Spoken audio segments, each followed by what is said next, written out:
Usually, when entering item-specific information, you edit one item at a time.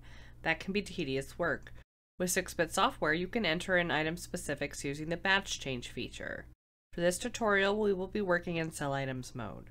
Like any other batch change, select your items in the grid, right-click, Edit, Batch Change Items. On the Batch Changed window, select the Item Specifics tab to change the item specifics values. Since different categories will have different item specifics, each category of the items we selected is loaded into the batch change view. We can use the navigation arrows to navigate between the different categories. Here we have textbooks, audiobooks, and books. For each category, we want to select the item specific and the value it will be changed to.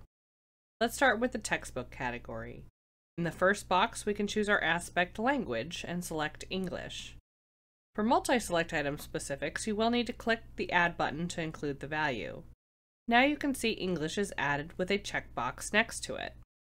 If the value we want is not in the drop-down, you can click on the plus icon next to the Add button and add your own custom value.